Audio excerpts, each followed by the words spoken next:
All right, everyone. We are back for episode 56. 56 episodes of Stub Luv Live. And it's been great. I got to tell you, I'm just so happy to still be doing this. Still happy to have the support. I see we got people on, Ignacio Collection. What's up, my friend?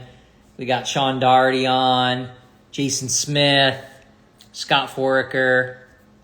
We got my daughter on. Tonight's guest, I hope he comes on. We talked. My daughter's funny. So hyped for episode 56. You're funny. I see Leighton Sheldon has joined. Let me see if I can get Leighton on.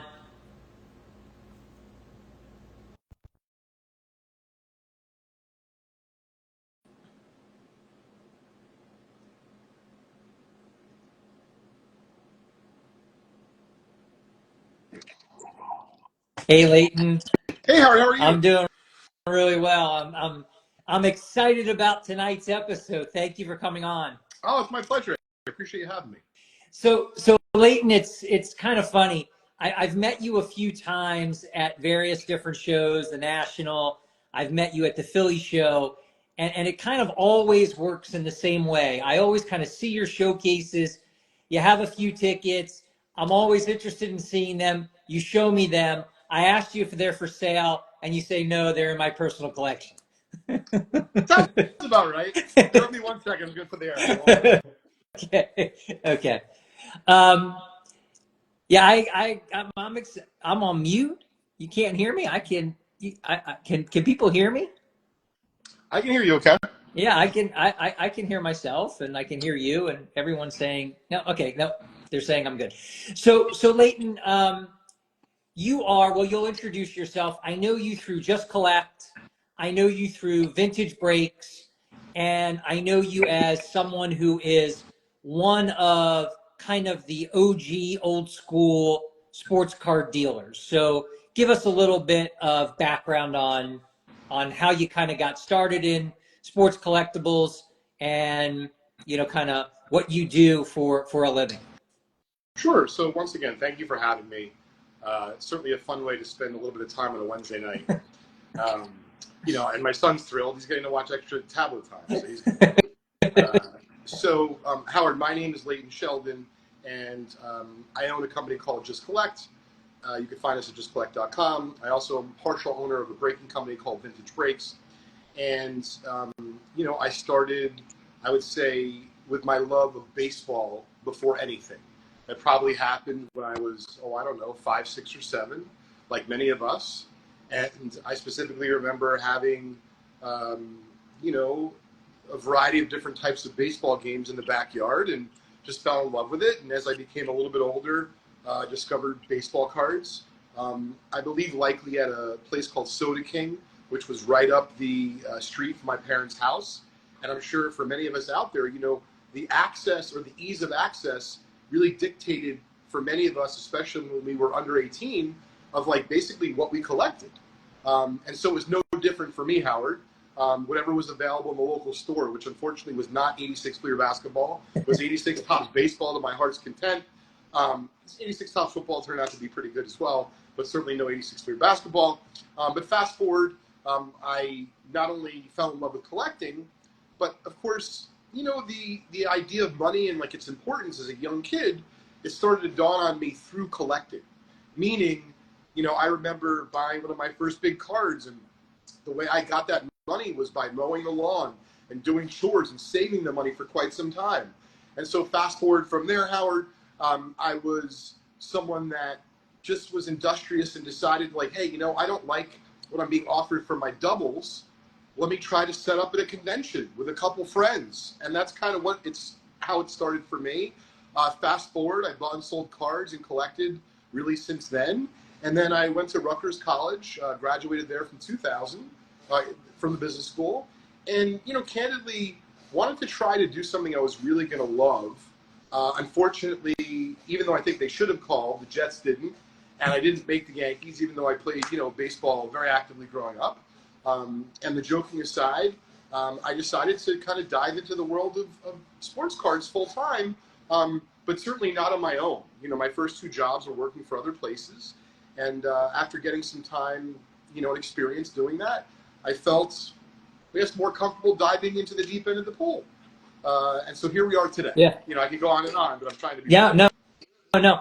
And it's pretty fascinating because, you know, I've known you for a while, and I think we all, I think, started our collecting with cards.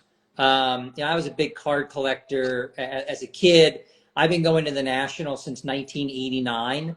I actually even used to work at shows for Rich Altman, a name that we all know, for a lot of years.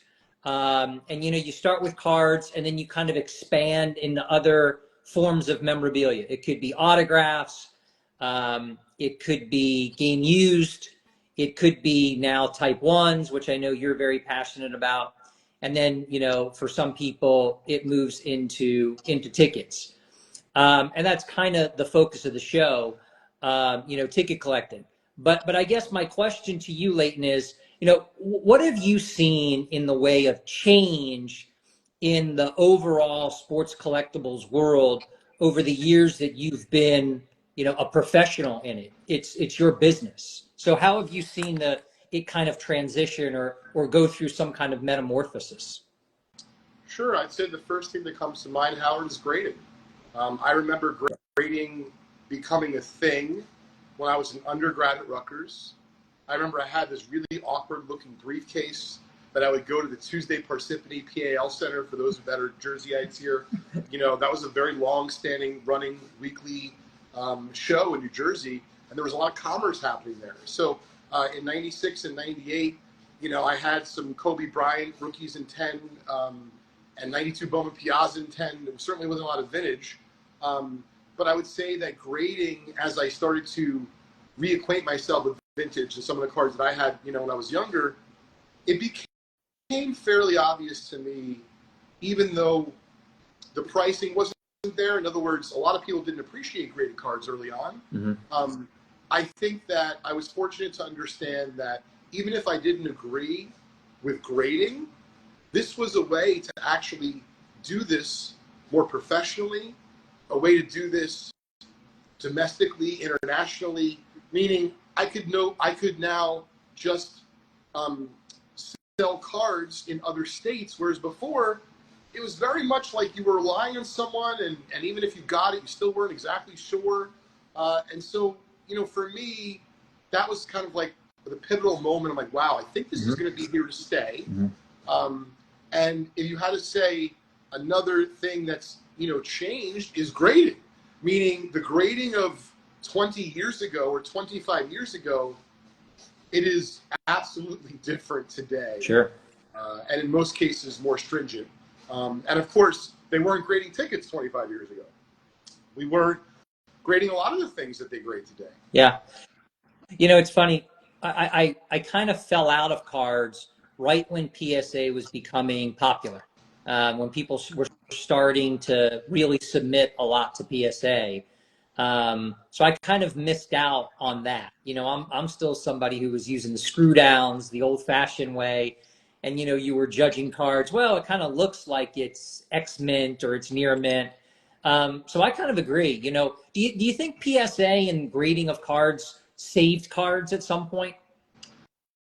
I don't know if I would use the word saved, but I would say it took it and it provided exponential growth. So in other words, maybe we would have been 3x today or 7x, whatever the number would have been. I'd have to think we're like 50x, and I'm using made up numbers. That doesn't happen without the grading and authentication end of things. I couldn't agree with you more. It's funny. I'm not really, you don't watch the show, you don't follow this, but a lot of ticket collectors aren't big on PSA. I'm not one of them. But I also do believe they've done a lot of good for the hobby as well. And I think without PSA and grading, the hobby wouldn't be what it is today. That's for sure. That's for sure.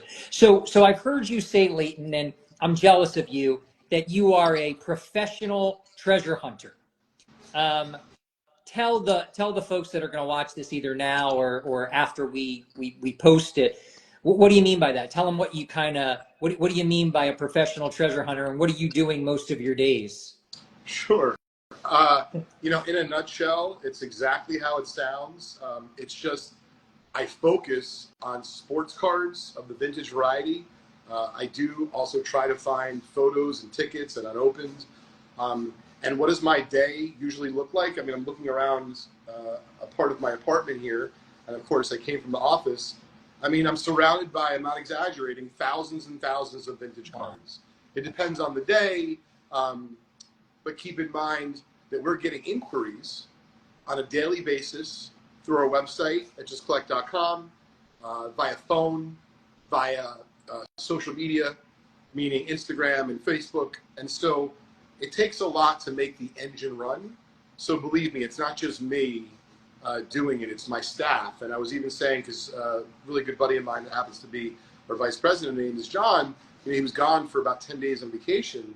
And when he came back, he had to go over some stuff. I'm like, I certainly had some clarity while he was gone, but it also made me appreciate that much further.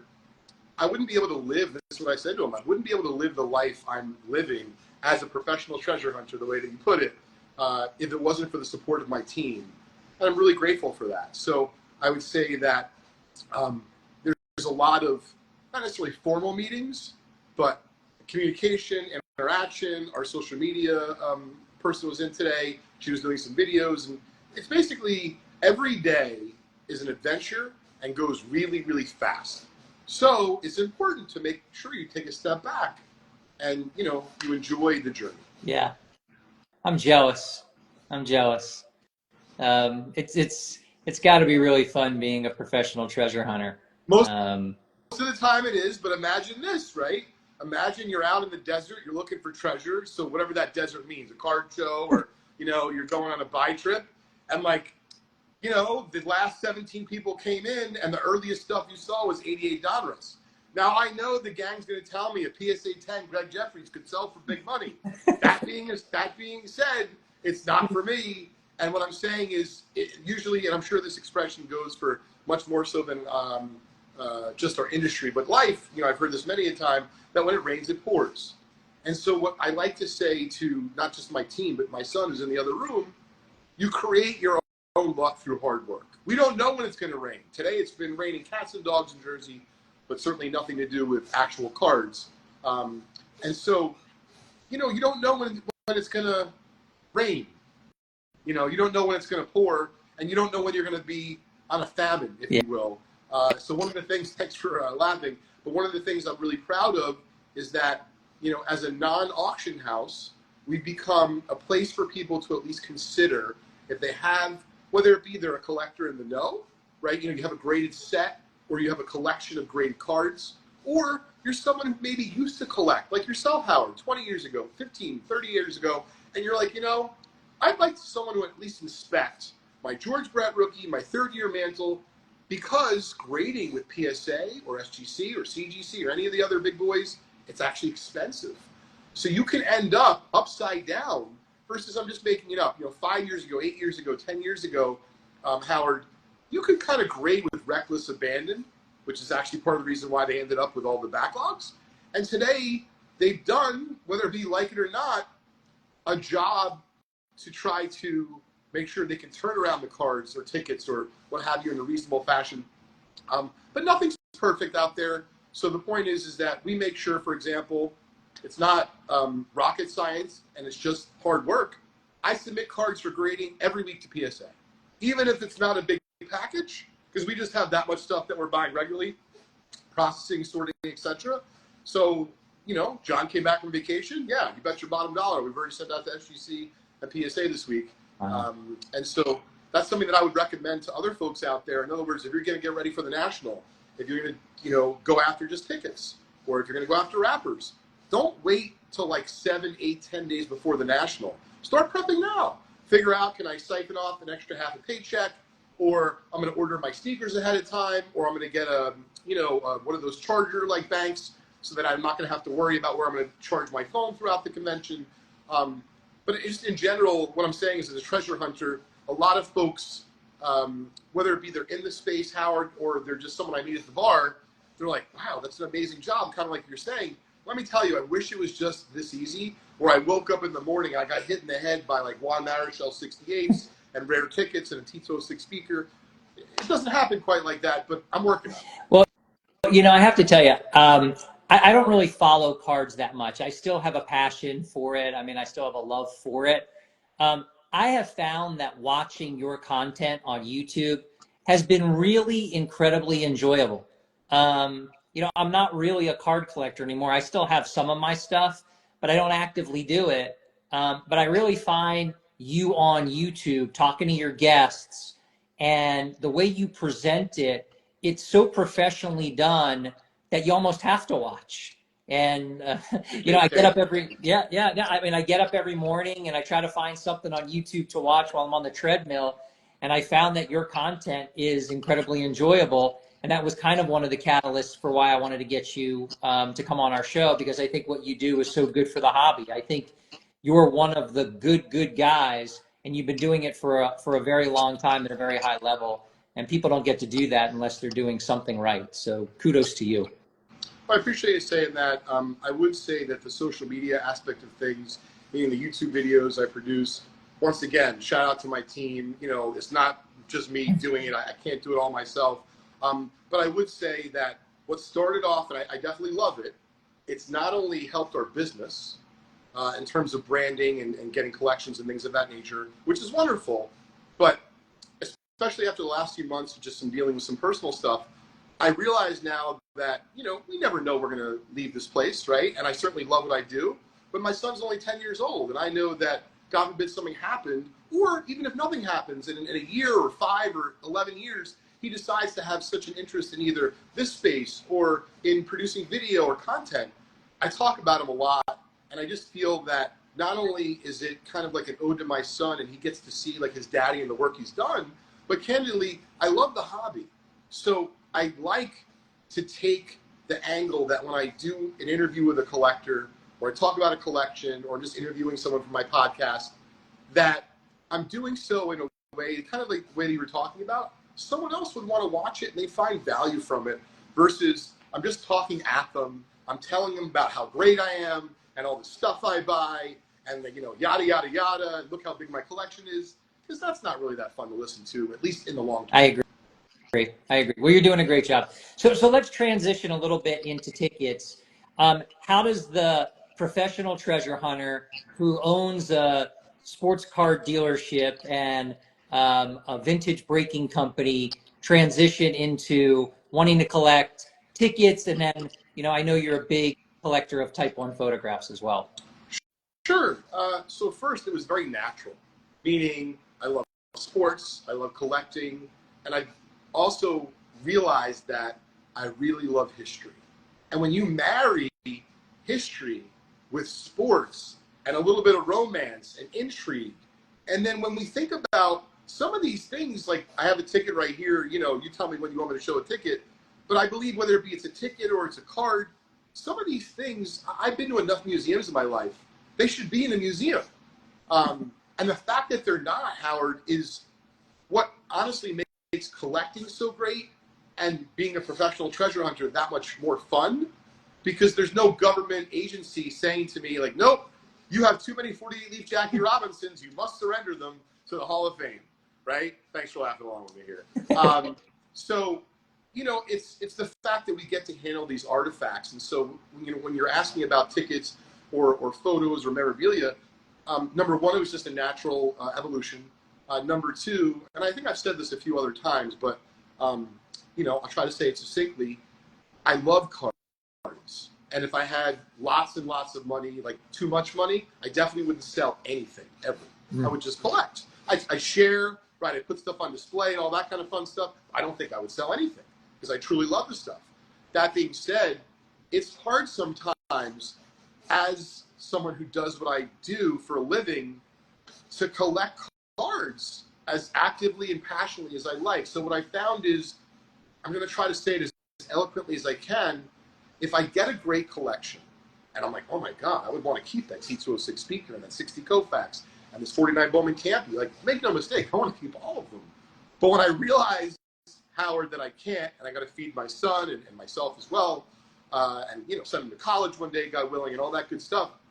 It was a way for me to still have a love and a passion, and yet I don't feel obligated to ever really buy anything, sell anything, and I'll tell you, that's a wonderful feeling. Yeah.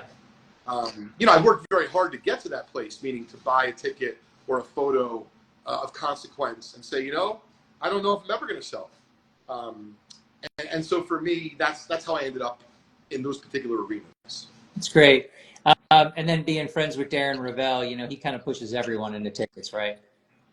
Yeah, he does. I was texting with him earlier today. I feel like if I didn't get into tickets, I'd probably be like the bastard son. I wouldn't be, allowed in the circle anymore. I think so. So what do you have there? What do you hold in there in the way of tickets that you haven't shown yet that we want to see? Sure, and a couple of these, to be fair, you might have seen them in the display case, but I wanted to just throw this out there because I think there's a lot of opinions, if you will, as far as a lot of things in life, but specifically about going to shows or conventions, seeing an item in a display case of a dealer, and then finding out it's not for sale. It's funny, one of these items had an NFS on it, still from the convention. And so, just to let you folks know, the rationale for me is a couple-fold. Number one, Howard, we probably would have never met, yep. Right? So it's a way to communicate and connect with people without saying anything, right? Because it's showing these tickets, and you're kind of like, wait a minute, this dude's got all these cards. What's the deal with these tickets? As I collect them. And number two, just like with cards and other things I put out in the case, objects attract other like objects. Mm-hmm. So let's just say you go to a convention of cards. Certainly not everyone's going to have tickets. And what if that particular convention, there's actually no ticket dealers? And even though I'm not a ticket dealer, I still understand grading. I understand roughly how to tell if a ticket is good or not. If not, I understand the process of getting it authenticated and so on and so forth. And so it's something I feel very comfortable with. And that's kind of like why I put them out. That being said, the first two tickets I'm going to show off, I'm going to try to throw these into like 3 buckets. So the first 2 tickets simply are, I thought they were cool. I don't have any intention of selling them anytime soon, that's for sure. Certainly historically important. And I'm also a Yankee fan, and I think that they were a good investment. So they're basically a pair of early 1950, see how much I can back it up, early 1950 Yankee stubs, specifically from September 17th and September 23rd. So to be clear, in both games, Mickey Mantle didn't play. However, in the game on the 17th, he was in uniform. And in the game on the 23rd, it was the first time he was ever wearing pinstripes for the New York Yankees. But to be clear, once again, he didn't play. So I'm not trying to suggest that these are better than they are or lesser than they are. But I certainly know that I bought them at a fair level because based on what I've been offered and what I see going on in the market, like, oh, I did pretty well. That being said, if something came along that I fell in love with in the ticket world and it was just obscenely expensive, like I'm just making it up, a Jackie Robinson debut ticket, which I don't even know if you could get one if you wanted one right now. Yeah, I would probably have to sell those 2 Mantle tickets, possibly, a limb or 2, and some other organs, and then I'd probably still be short, but at least I would be like, in the running. The next ticket is certainly more of just a fun thing. It does have value. I mean, I paid something for it, but I didn't buy it for investment. I love Michael Jordan. And so when I saw this, it's Michael Jordan's first ever home run. Now, to be fair, it wasn't while he was playing for the White Sox in the major spring training, but this is when he was playing for Birmingham, and it was July 30th of '94. And I grew up just a huge Jordan fan, and this was kind of neat because it was obviously in a scrapbook, and it's graded authentic, so I clearly didn't buy it because it's high grade. And I just like MJ, and to be fair, right, I remember Howard, MJ playing baseball as a kid. That was a critical moment in my childhood and many other kids' childhood as well. And so, that was just kind of a fun way to remember that. Yeah, that's awesome. I mean, I still remember Mike playing, and I used to chase autographs. And I remember going to Sarasota to try to get him every morning because it's MJ. And how cool is it? And, he'd pull up in this really awesome red Corvette, and we'd all stand there, and he'd probably sign 6 or 7 autographs. And you'd have to get out there at 2 o'clock in the morning to have any chance at him. And if you were lucky enough to have him stop and you got one of those autographs, I mean, it just didn't make your day or your week. I mean, it really made your life. So it's pretty cool, Leighton, that you have tickets from, Mickey Mantle, there is no greater Yankee legend, maybe Babe Ruth, but maybe not. And then something that's incredibly meaningful to you that's also pretty niche and pretty cool because it's Michael Jordan and it's him playing baseball and it's him hitting his first home run. And he didn't hit that many, but how great is that? And how cool is that? And I think if you showed those tickets to any baseball card or sports card collector that was worth their salt, they'd have to think those were cool. Just like I'd have to think a 52 Topps Mantle would be cool, or a 48 Leaf Jackie would be cool. They're just cool. Agreed. And, for whatever it's worth, I think the fact that they fit in the same cases that the cards get graded in, it just works for a lot of different reasons. I agree. So I have a couple of questions, and I think you're the perfect person to ask these to, and I think you're going to give me great answers. I saw something from Gary V, and I follow Gary V not in just the sports memorabilia or sports card world, but I follow him kind of in the business world as well. And he said that he thinks 2025 is similar to the pre-junk wax era in cards. A very stable time in cards, very solid, but he also feels like there's a lot of room to grow in the sports card world. Do you agree? I mean, there's a lot in there, but I'll try to, keep it short. I do. I think it's a very healthy market right now, meaning the collectible market, not just cards, right, tickets, etc. That being said, there's a lot of these little niche areas. So, for example, it sounds like you and I are probably at least similar in this way. Maybe some of these one-of-ones or these super-duper rare modern cards are a good investment, but I couldn't tell you which one they would be. And for me, I'm going, for example, to buy a Patrick Mahomes card. I'd buy a $5,000 Patrick Mahomes card. I'd buy a $20,000, I'd buy a $50,000 card. But to be clear, in all of those instances, I would have no intention of stocking it. And that's the stark difference between, I would say, the modern market of really anything and the vintage market. But the vintage market doesn't just include Mantle and Ruth. It includes MJ, right? It almost includes LeBron. His rookie was 03. So what I'm saying is, in terms of, do I agree with Gary? Yes. But I want to have the asterisk, be careful. Because some things that cost substantially less 2 years ago, 4 years ago, 7 years ago, they may not be the best buy right now. Whereas if you truly love, we'll just talk about tickets. I got really lucky with tickets. Yeah. I was collecting not all tickets, but I was collecting Michael Jordan ticket stubs, specifically his rookie year stubs, before anyone gave a crap about it. To be clear, I don't have his rookie game, I don't have his debut game, because it was always a tough ticket. And so I would just say that the market's strong. It depends on what niche you're focusing on. I would just be careful, where the prices are getting super duper crazy and wild versus where maybe they were years ago. Take a step back. It's okay not to keep up with the collecting Joneses, as I like to say, even though there's a lot of pressure to do so, especially here on IG, right? Everyone's showing off the greatest hit, the greatest pull, the next, great card they have. And sometimes that can be overwhelming, for everyone. Do you think that stability and potentially that future growth is just in cards, or do you think that translates into each and every market? And do you see, as someone who does this on a full-time basis, do you see a particular market that you like better than something else, or better than the rest? It's a great question. I mean, I think cards are the bellwether. Yeah. And so that being said, right, if you follow the stock market, there's a lot of different exchanges. So, is tech, photos, tickets, I don't know. But the point is that in general, I think that if cards are strong, it actually helps everything else be strong. Completely agree. If cards are weak, I'm just being, as honest as I possibly can. I don't know that slab tickets sell for as much as they do today if cards are not also appreciated. So I do think that they go hand in hand. And as far as if I was looking for an opportunity, and this is just something I've said before, but it's very simple. If you want to try to buy something and collect something and have it be affordable for as long as possible, just make sure the grading companies don't grade it. I know there's not that many items anymore, right? But there's still probably a couple. And that's, I would say the long and short of it. Yeah, I mean, I hear people all the time say, well, we now are hearing the PSE is going to start grading magazines, they're going to start grading programs.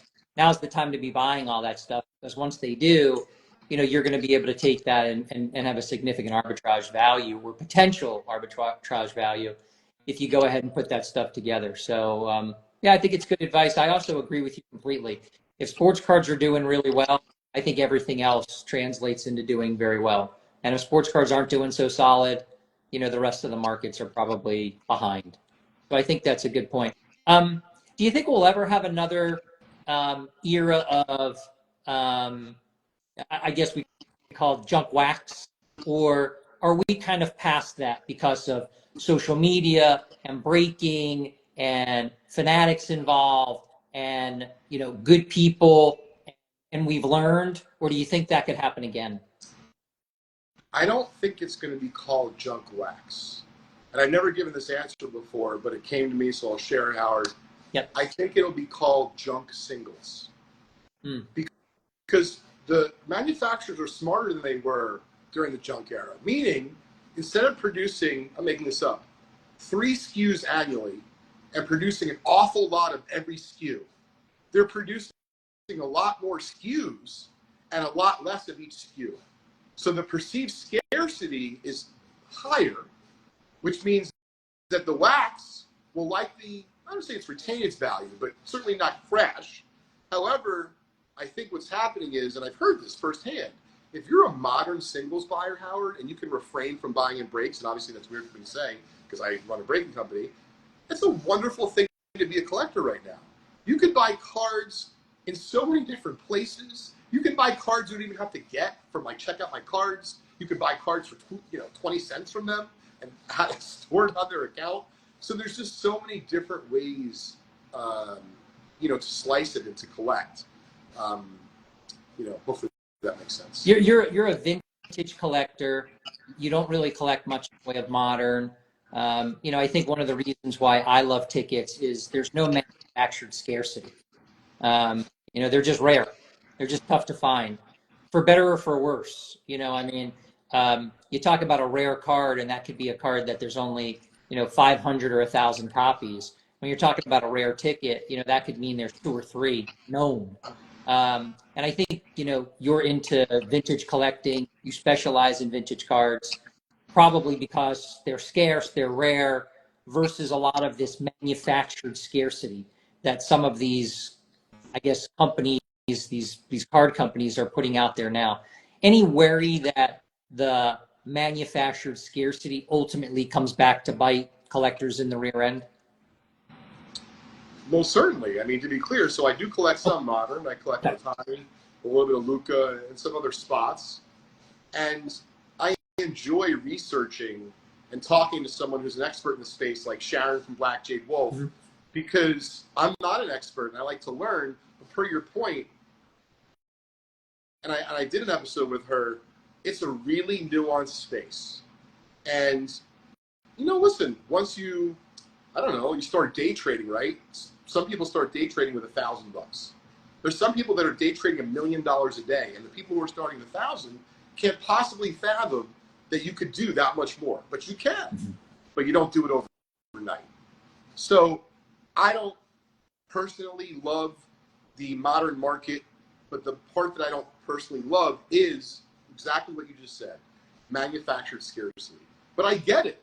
I understand. Listen, look whether it be Louis Vuitton or other major brands are doing that are luxury automobile manufacturers. They're only going to make 16 of this car. They do it because they know what they're doing. So I understand it.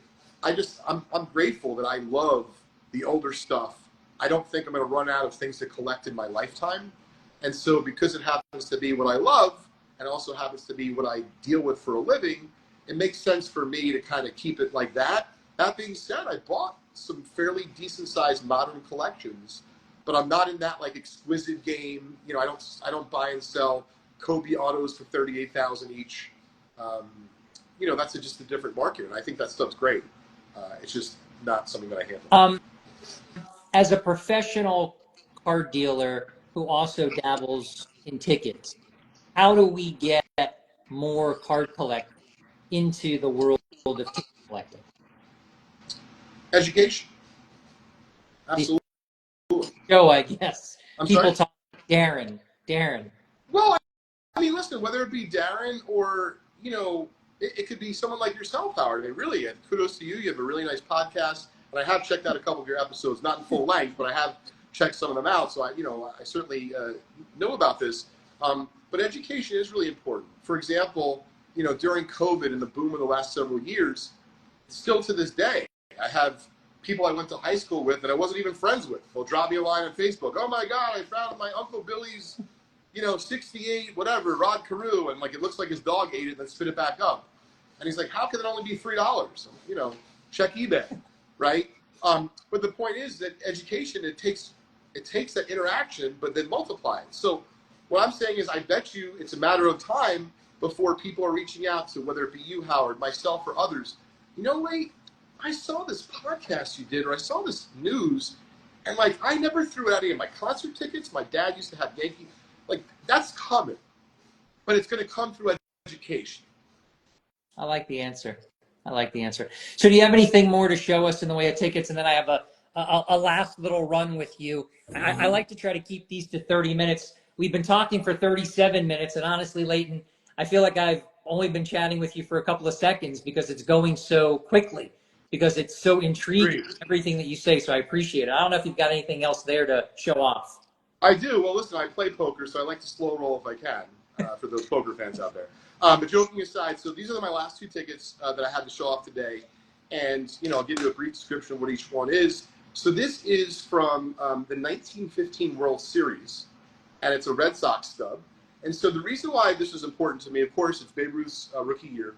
And as everyone knows who's watching this, whether it be collect cards, tickets, autos, everyone knows that Ruth rookie year stuff is like astronomically expensive. And I collect photos, so I would love to have, I mean, I would take a photo from like the moon looking down at Ruth from his rookie year. Thanks for laughing. But the joking aside, I really fell into this, I would say a little bit by accident. I also, I read these baseball books with my son by Dan Gutman. So one of the ones I read was Babe and Me, Jackie and Me. We're about to finish Roberto Clemente and Me. So I'm kind of building now a little bit of a collection with my son, whether he knows it or not, so that he gets older, he's gonna recognize it. Oh, wow, that's a really cool Babe Ruth item. And I remember I want a called shot ticket because that's what the whole book was about. That's very expensive. So this was a great ticket because it's from his rookie year, right? They won the World Series. It's not affordable to get much of anything Ruth related, right? And just like in cards, I use kind of like my card eye. It's a one because it's got this like tiny little hole right here. There it is, right there. Yep. And that's it. Other than that, Perfect. the ticket's like a solid VGX ticket. So what I'm saying is no one's going to look at this and not be able to read it. It's not mangled. I do like that PSA labels the ticket. And I would say beyond anything else, just the authentication alone and the labeling of the tickets properly about what historical thing or things may have happened on that day is really a tremendous boost to tickets. Agreed. Well, who wouldn't want that one? It's 1915 World Series. It's Babe Ruth. It's first year. It hits a lot of buttons there. Yeah. So and the way you even rattled it off, I'm sure that's the methodical thinking I went through.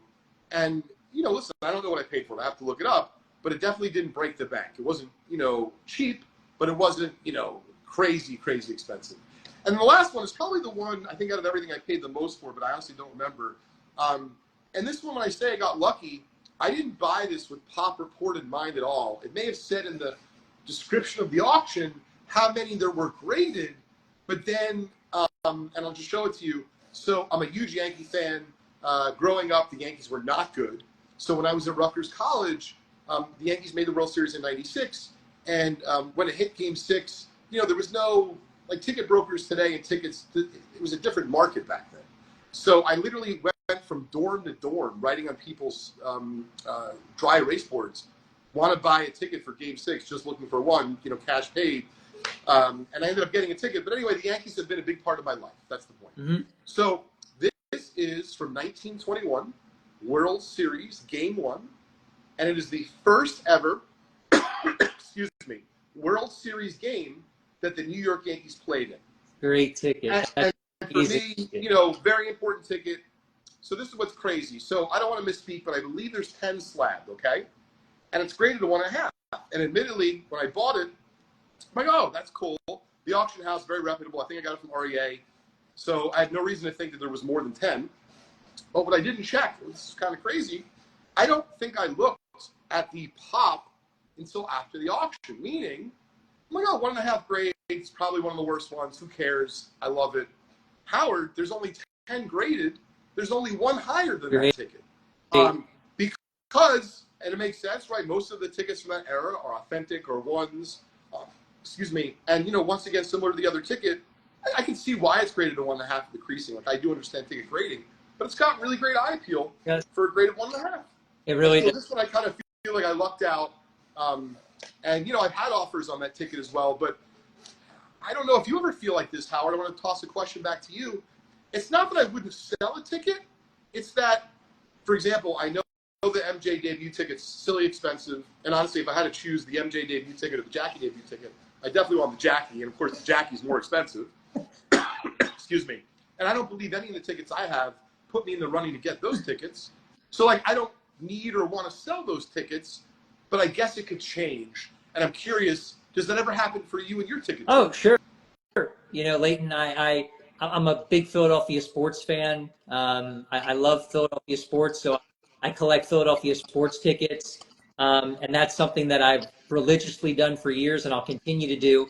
But just like anybody's collecting habits, things change. And, you morph into things, you grow, you mature. So maybe some things that I would have collected 10 years ago, I'm not all that interested in right now. Or maybe there's some things that I wouldn't have been interested in 10 years ago, and I'm very passionate about it now. I'm like you, a historian. So for me, collecting, presidential first pitch tickets, that's super cool to me because there's historical element to that other tickets don't have. I got to tell you, Leighton, that 1921 first Yankees World Series ticket, I love it. I think it's a terrific ticket. Jealous that I don't have one. I've wanted to get one for a long time. And candidly, I don't understand how anyone who's a sports card collector, like a vintage collector, who collects vintage, Mantle cards or Ruth cards or Garrett cards, you can't show that ticket to them and then be like, oh my God, this is the first Yankees World Series game. I must have that. I must put that in my collection. So I think there's a lot of similarities there. And I just think, like you said, maybe with education and just a little more time, we're going to see more people gravitate to tickets. What you showed us was phenomenal. That's a great ticket. I love it. I love it. Kudos to you for that. Oh, listen, I appreciate the opportunity to even, share it with the community. Yeah. So we do something on the show. It's called the Gauntlet. It's very quick, a couple of rapid fire questions, and I'll get you out of here. We've been going for 45 minutes, and that's just a kudos to you too, because we can talk forever. So stub. So we're going to talk tickets. Stub or full? What's your preference? Oh, definitely full. Yeah. There's no question. But I think a stub is more than adequate in a lot of situations. PSA, Beckett, or no slab at all? Oh, definitely a slab, and I would say PSA for me. Yeah, I get it. Are you more of a debut guy, or are you more of a moment guy when it comes to tickets? Say that one more time. Or a little bit of both. Say that one more time. Debuts, like you'd rather have Michael Jordan's debut, or a moment, like you'd want the flu game, or you'd want the shot over Elo? It's a great question, and you can tell I'm struggling with it because this is how much of a collector I am. I think most of the time I would have gone debut. But I'll tell you, as my collecting tastes have changed, I don't want this to come out wrong, I don't want to be a slave to any type of collecting. So, if you just have to get a debut ticket, it's like when I was a kid, and I love you, Dad, if you're watching. He's not watching.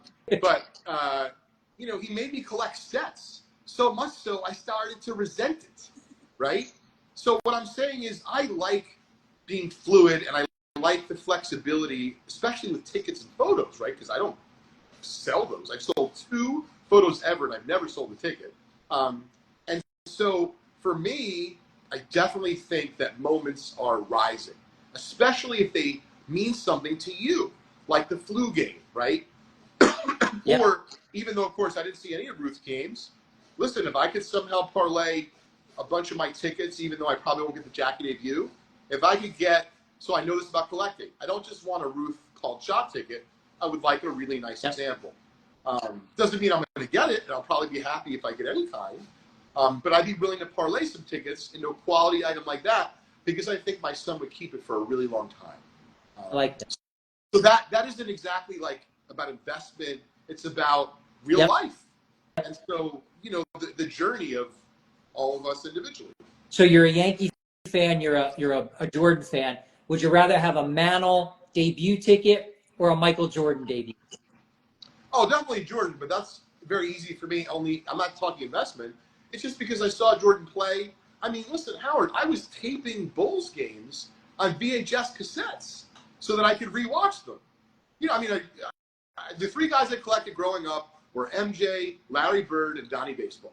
Those were like my player binders. Great. Great. Last little thing, and I appreciate you going through the gauntlet. We got the National coming up. Are you excited? Are you starting to get packed and ready to go? Are you pulling out certain inventory that you only show off at the National? What do you do special for the National? We're literally 2 months away. We're getting right there. I'm going to answer it very succinctly. Yes to everything, and I work 7 days a week. Wow. That's how I get ready. Yeah. Yeah. Well, I'm excited to see your setup at the National. You always bring great stuff to every show. Leighton, you're a must watch on YouTube. You're a must follow on Instagram. I love the Just Collect YouTube shows that you put out there. It's just great stuff. You're a legend in the hobby, and I'm really happy that you were able to come on. So thank you very much. Thank you so much for the kind words and for having me on here. I really appreciate it. Episode 56 of Stub Luv Live with Leighton Sheldon is over. Thank you very much. See you soon.